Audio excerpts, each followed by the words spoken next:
Jonathan CHAO, and I lead the gameplay and balance team on WildRift. We've got a lot to share with you today, so let's get started. WildRift's gameplay will look pretty familiar to League players, so we thought we'd start at the same place every League game does. Let's head into Champ Select. Just like on PC, you can select from a range of summoner spells that give you powerful but limited tools to turn the tide of battle. Smite will be a little different, but we'll get into that later. With WildRift's rune system, we're looking to bring the meaningful pre-game decision-making of runes reforged on PC, but streamlined for shorter game sessions. There are 8 keystone runes to choose from, like Electrocute, Airy, and Conquer. You can then pick 3 minor runes to complement your choice. We added a few new minor runes unique to WildRift, like Sweet Tooth, which grants you gold when you eat honey fruit, and Loyalty, which gives you and your lane partner defensive stats when you're close to each other, and this bonus stacks too. You might have figured out some of this already from our previous gameplay clips, but let's talk about some of the features of our map, which is called WildRift. There are 3 lanes in the rift. Pick one and push forward. Defeat the enemy turrets and nexus to win.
WildRift still has all the phases of a League game that you would expect, but shortened to 15 to 20 minutes. From last hitting and trading in the laning phase, to setting up the perfect gank, to fighting over that crucial dragon, to clutch team fights.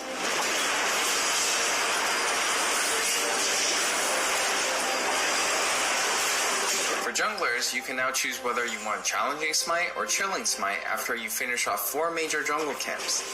That way, you can get straight into ganking as soon as you're ready.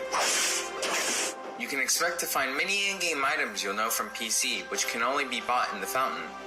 While the number and tuning of items may be different, their purpose is almost identical. For instance, Rabadon's Death Cap is still the go-to item for stacking up your ability power. Trinity Force still deals tons of damage. We also need feedback on our new Tear of the Goddess item designed for tanks. It's called Fimbulwinter, and it'll grant you a shield when you crowd control someone. WildRift also features many familiar active items, but each player can only purchase one. These active effects are now bought as a 3rd tier for boots, and you can mix and match any upgrade with any boot type. Support players might want to pick up the Redemption enchant, and tanks can grab the Stone Plate for extra resistances. Or maybe you'll want to try something that's totally different. We've added a quick buy pop-up for when you really need to get back to lane quickly, too. We've built WildRift's gameplay with depth and strategy in mind. We want this to be a MOBA that's easy to pick up with friends, with a high ceiling for mastery, so we're hoping the core 5v5 experience lives up to your expectations. Speaking of 5v5, the Regional Alpha also has co-op versus AI available to practice your skills, a tutorial that covers controls and abilities, and we're looking to add new modes after launch. Alpha players can even test the rank system, which we've designed to retain the core competitive spirit of League, with a few adaptations for new platforms. We'll talk more about this at a later date. That's all from me. Now let's talk